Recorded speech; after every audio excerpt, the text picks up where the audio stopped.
All right, what's going on, guys? Trev back again, here to bring you another video. This one's going to be doing sort of a set review. We're going to be taking a look at and reviewing the X-Men collection.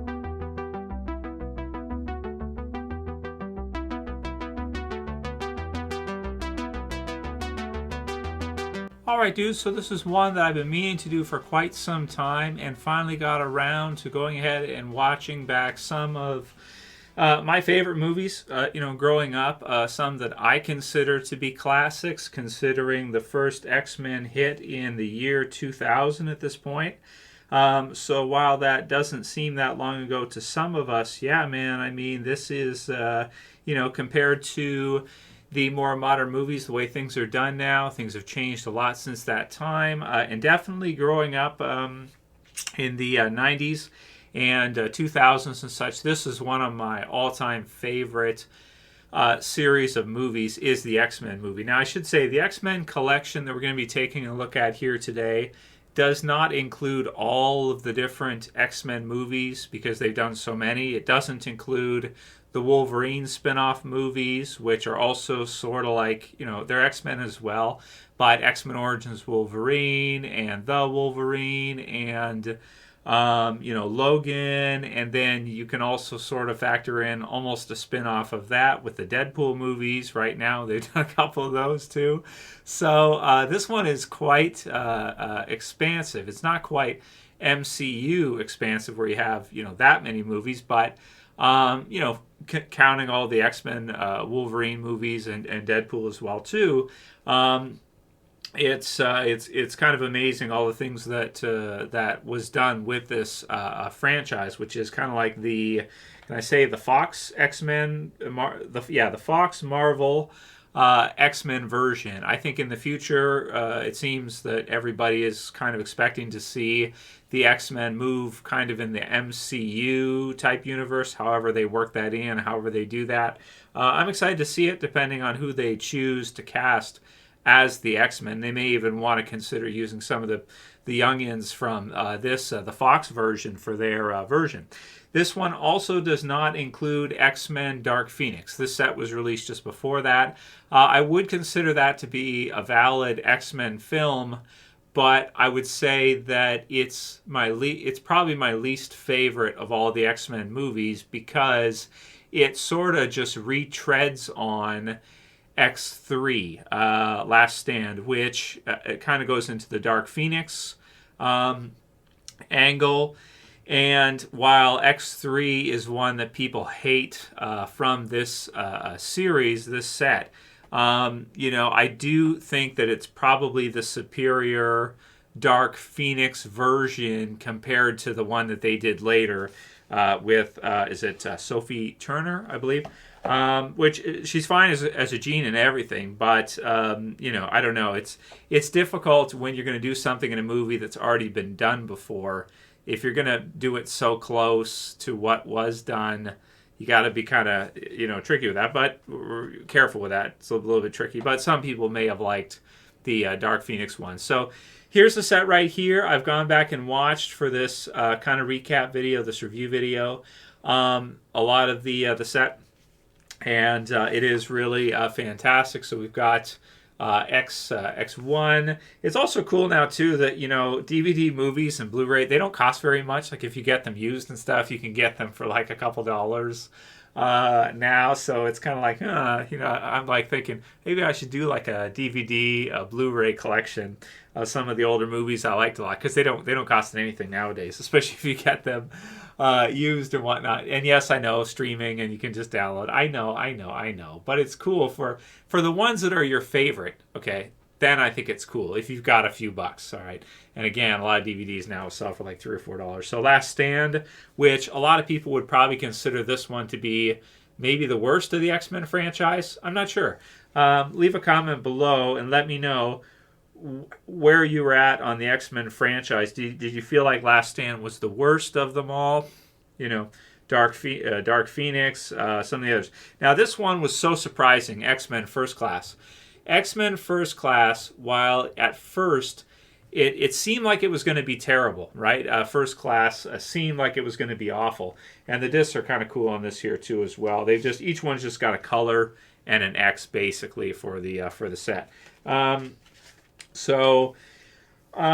First Class, I did enjoy First Class a lot, especially Hellfire Club, which is really cool in it, with Kevin Bacon as Sebastian Shaw. Really awesome stuff.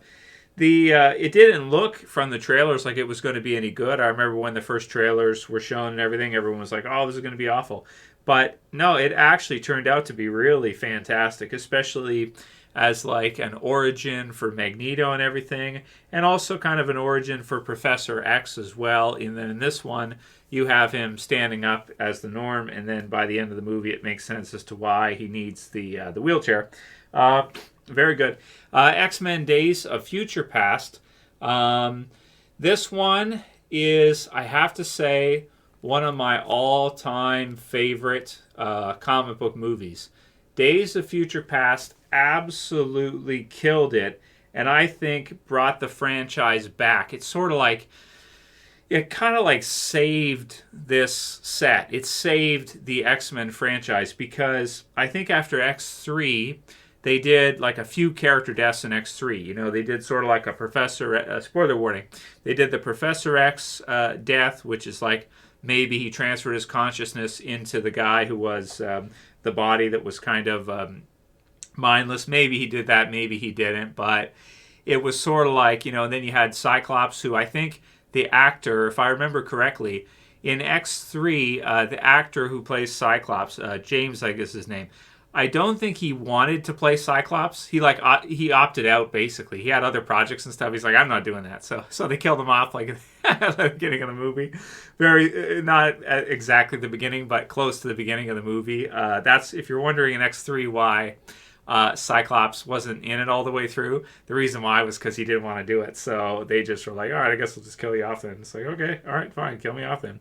And then they kind of brought Jean back, and by the end of the movie, Wolverine, spoiler warning again, kills Jean, right? So it's kind of X3 is kind of a bloodbath, but there are some good things about it too. Some of the fight scenes are really cool, and Beast is kind of awesome in X3, I have to say. Really awesome. But yeah, a Quicksilver in this one is so cool, and an Apocalypse also. But the Sentinels, man, the Sentinels are incredible, dude. To get to see in a movie version where they're actually done well and they actually like look like they could be, like the Sentinels are like, they're like comic book, but then they are done in a way in Days of Future Past where they actually look like they could be real. And then you also have the merger between, in Days of Future Past, they found a way to kind of take the survivors of the X3 timeline, which is kind of like destroyed, which somehow Professor X is in Days of Future Past. So I think they sort of play this game where like X3 isn't canon, but it sort of is. It became a little bit messy. Not too bad, but certainly I think after Days of Future Past, it was cleaned up a little bit. But you also have kind of the merger of the younger X-Men in First Class, which was so surprisingly good to all of us. And the merger of kind of like the older X-Men in different timelines. So you have Wolverine goes back, and man, it's really, really amazing. Days of Future Past might be my all-time favorite comic book movie, especially to get to see the future Sentinels and what they did with those, which was so cool. They're just so deadly, and just so many of them. It's pretty epic. It's one of the most epic. Like, some people maybe Endgame is their favorite or whatever. Dark Knight is a common one. A lot of people like Dark Knight best as best comic book movie. For me, I think nowadays when I watch Days of Future Past back, and I think about how it fixed the X-Men franchise, it's probably my favorite. Going from where things left off in X3 to this one, with kind of First Class as the intermediary. Really awesome stuff. Now, X-Men Apocalypse. So this is one, I just love Apocalypse. Even growing up, watching X-Men the animated series, collecting the figures. I had a Toy Biz Apocalypse figure from the 90s when I was younger and that. And Apocalypse was always one of my favorite villains. the way I think of Apocalypse is like he's the same character. Okay, so I might get some heat for this, but he's the same character as Thanos. Thanos and Apocalypse are the same. They're just, and Darkseid's the same as well. I view them all as the same character, but here's the difference. Apocalypse is the big bad for X-Men. Thanos is the big bad for Avengers. And Darkseid is the big bad for Superman / DC / Justice League. And that's the way I look at them. And they're all the same, basically. So, yes, Apocalypse may be kind of like the first mutant from Egypt, this whole thing. Nimrod, whatever, so you could say like Antichrist or something. Like, Nimrod type of character, ancient Egypt, that whole thing, come to the Apocalypse. Freaking awesome. I understand their origin story is a little bit different. But shit, they're all like bluish gray and shit. And Thanos, well, okay, he's a little purple, right? And then Darkseid is like they're the same character, right? They're all the big bads for their respective teams, right? It's like they all got to have one. So Apocalypse is that guy for X-Men. Now, some people didn't like it, I think, because he's like disintegrating people, which is similar to Dark Phoenix and what she does. But, he does like become super big in the mind of Charles as he's fighting Charles. So he like grows in size, Giant Man style, when he's fighting against Charles. Some people might have wanted to see that in the movie version. I don't know. I'm not sure. We also didn't get to see much from like him as far as super strength is concerned, stuff like that. But Archangel in it is wicked awesome, right? Much better than the Angel that's in X3, right? I think. So Archangel, that one's awesome. Psylocke is also incredible in this. I mean, Psylocke is really awesome in this. And Jean, the younger version of Jean, is awesome as well in this. So, for all of them, it's awesome. Again, origin stuff for Professor X with his hair and such. If you've seen the movie, you understand. I love his freaking movie. It's one of my favorite X-Men movies. Quicksilver with the save at the mansion. I just think Apocalypse is epic. Storm is awesome in it too because she's almost like a villain. And then you even have Wolverine make an unexpected appearance in this one at Alkali Lake. So it was so intelligent the way they did it that it was like it works as like a Wolverine Weapon X origin thing.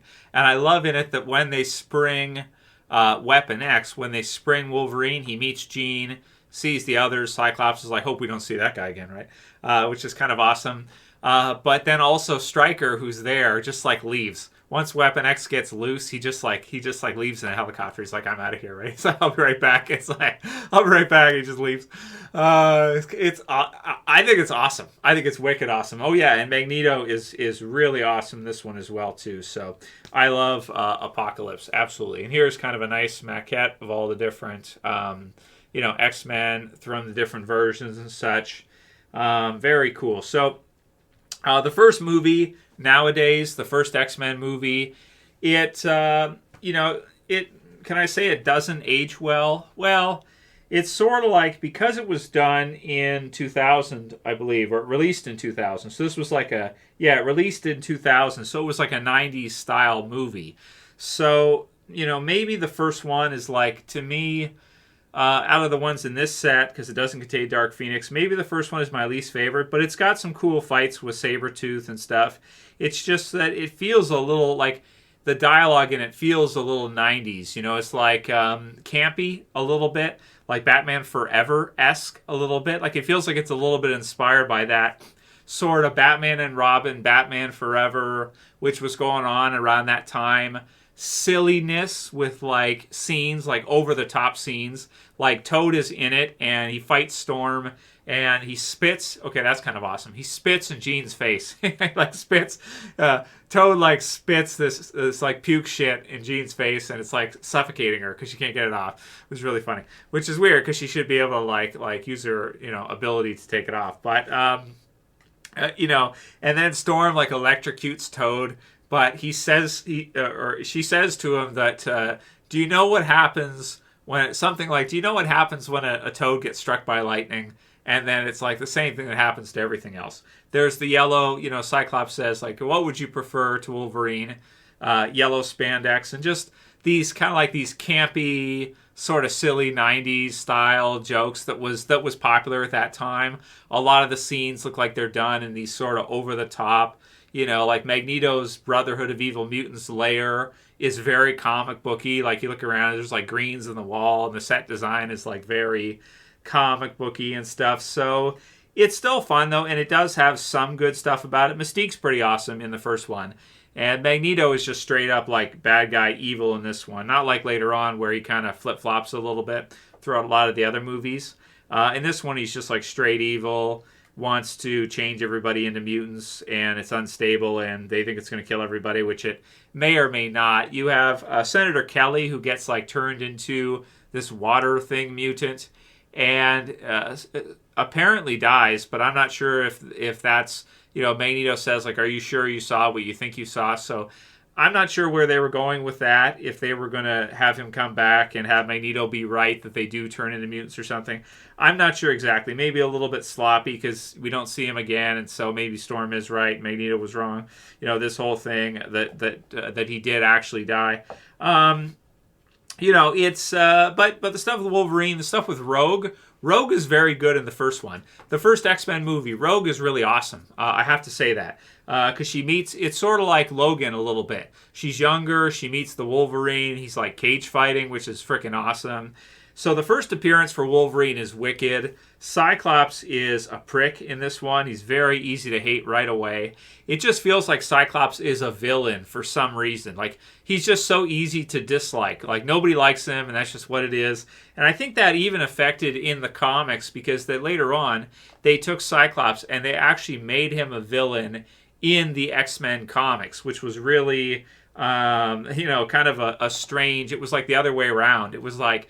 The movies had him be this way. Everyone hated him, and everyone watched the movies. So then the comics decided, let's just make him a villain, and they did that. I think there's even one storyline where he like fights Professor X, and Cyclops kills him and stuff, and then he comes back later. It's comic book shit. I won't say spoilers because it's like they always like kill each other and come back, and there's always redos and number one issues again.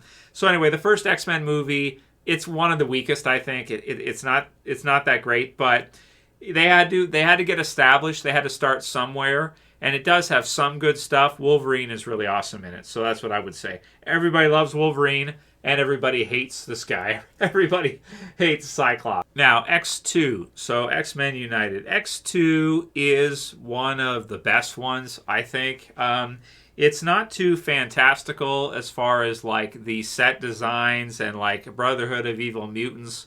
Sabretooth with his ridiculous hair and stuff isn't in it, like with his, it's just, the first one's a little over the top in some ways. Toad's over the top too. He's like dancing and stuff. It's really, really kind of weird to watch back now, and not really, again, it's just that, the first X-Men, just that 90s style that was going on. Thank God they don't really do that anymore. They sort of do like, nowadays, they do like a Josh Whedon tongue-in-cheek. It's funny, but it's funny in a different... It's not so obviously funny. It's more like clever humor that they do now. The jokes are sort of like more tongue-in-cheek, but they're not so campy as what they did. So the second one kind of gets things back on track, being a little bit more, I want to say, realistic. You have Stryker, who's a different type of villain, who is not like a Magneto. Magneto's really good in it as well, too. He sort of teams up with the others, kind of. But the key for this one, Lady Deathstrike is in this one too for a villain against Wolverine, which is always awesome. It sort of just feels like Wolverine is the lead character for all the X-Men movies for some reason. Based on the comics, I don't think it's supposed to be that way. I'm pretty sure Cyclops is supposed to kind of be like the lead, but Wolverine was very popular in the 90s and still is. And Cyclops has faded into the obscurity. People don't really like him, and only like hardcore comic fans like Cyclops. I like Cyclops from the comics and from animated series. The movie version, we all hate him, so no wonder why the actor wanted out after X3. But luckily, he's come back for a few quick scenes after that in other versions. Okay, so X2, Stryker's awesome in it. There is an incredible sequence at the school in X2 where Wolverine has what might be his coolest action sequence in all of these movies except for Logan, because Logan has some wicked awesome fights and stuff in it as well. Rampage, berserker mode, like when Wolverine goes berserk and he just just annihilates people. This one is wicked in that at the mansion, the school, when the X mansion or the school, when Stryker and his SWAT forces come in, Wolverine has some really cool scenes in this one where he like stabs one guy in the foot, like he stabs him through the foot, and like because he can smell them and he can tell that they're right there and he can hear them, and like him, I think him and Iceman are in the kitchen, and Wolverine hears something or he smells something. He goes to the side and he goes into Weapon X mode, I'd say Berserker mode, and he stabs the guy through the foot with the claws, and then he just annihilates like all the rest of them until he's faced with Stryker. You get an ice wall in between, and it kind of splits him off. But X2 is really awesome. There's some cool stuff as well with Jason in this one, and Stryker and Professor X as well. So it is very good, but also not quite as good, I think, as the later ones. And then X3 I like, but the character deaths are a little bit crazy. But there's some other cool ones in this one. They added a lot of mutants in this one. Juggernaut is kind of a really fun add. So I like X3 for its fights. The bridge one, too, is really amazing. Dark Phoenix is pretty cool as a villain, to see her as a villain. She feels almost omnipotent, and until Wolverine's able to kind of get close enough. And Storm is really awesome in this one, too. Storm kind of takes the lead in this one a little bit, because I think Halle Berry wasn't getting enough time in the other movies, so that was part of her agreement or something. Something like, I remember reading something like that. So, anyway, X3 is probably people's least favorite, but, you know, it does have some good things about it that are fun to watch back. Some epic fights and stuff, but it's not, I do understand if people don't like it as much. Although the ending fight scene with Beast and Magneto and Wolverine and the others, I think the ending fight is awesome. And Juggernaut, I mean, it's freaking Juggernaut, man. It's so much fun, so cool. So that's pretty much my review. We mentioned the others. First Class, surprisingly very good. Days of Future Past, I think the best of all of them. But that's me. And then Apocalypse is a satisfying kind of ending for me. I do wish they almost had not even made Dark Phoenix, because I think it kind of, I probably won't buy it, because I don't really like it. But maybe I'll buy it just to have with the others, and that's pretty much that. So that's my thoughts on this set, on the X-Men franchise as well, too. The Fox X-Men franchise, not counting the Wolverine movies, Deadpool movies. I do like the Wolverine movies because I'm a fan of Wolverine, but these are almost Wolverine movies as well, too. The first two Wolverine movies are is okay. Logan is really awesome, though. Logan is one of the best. I think Logan is rated the highest of all of the X-Men movies, if you count it as one. Even though it's like an alternate timeline and stuff, it's not supposed to be canon to these. It's an alternate kind of future. So I guess in this, universe, the way it ends off with Apocalypse and Wolverine kind of waking up in Days of Future Past, the X-Men win at the end and they're all alive, and we should consider that to be sort of the canon ending, even though it isn't. It's sort of shown in when Wolverine wakes up and realizes who he is kind of at the end of Days of Future Past. And Wolverine is in all these movies, except in Apocalypse. He doesn't have that much time, just the Rampage, Weapon X stuff. And in First Class, he just tells Magneto and Professor X to F off, which is actually, I think, the best scene of the whole movie. So, awesome stuff. That's my thoughts on the X-Men set. I mean, what can I give as a score for this franchise? I think it surpassed everybody's expectations when they got up to Days of Future Past. At least for me, it did. So I'll give it an 8.7 out of 10 as a whole, and really happy with how it turned out. And feel sorry for whoever is going to have to try to replace some of these OGs in here. Like whoever's going to have to be cast as like the next Wolverine. Good effing luck, for the MCU. I don't think Hugh Jackman's ever going to do it again. So whoever has to replace him as the next Wolverine, you're screwed, basically. They may even want to go with a female version or something, like an X-23 version of Wolverine or something, because if it's a male as Wolverine trying to be like Wolverine, you're kind of screwed from the get-go, I think. No, I don't think anyone's going to accept you as Wolverine. It's too set. It'd be like casting a new Iron Man. It's just it's going to be tough, man. Whoever's going to have to do that. Anyway, that's my thoughts on the X-Men franchise. Hope you liked it. Let me know. Leave a comment below. What were your favorite? There's a lot of them. What were your favorite X-Men movies? What were the highs, the lows for you? Which one is your least favorite? Which one do you hate the most? If it's X3 or one of the others, let me know. Those are my thoughts on it, and I'll see you guys back again soon for another video. As always, it's Trev, and I'm saying peace. Later, guys. See you soon.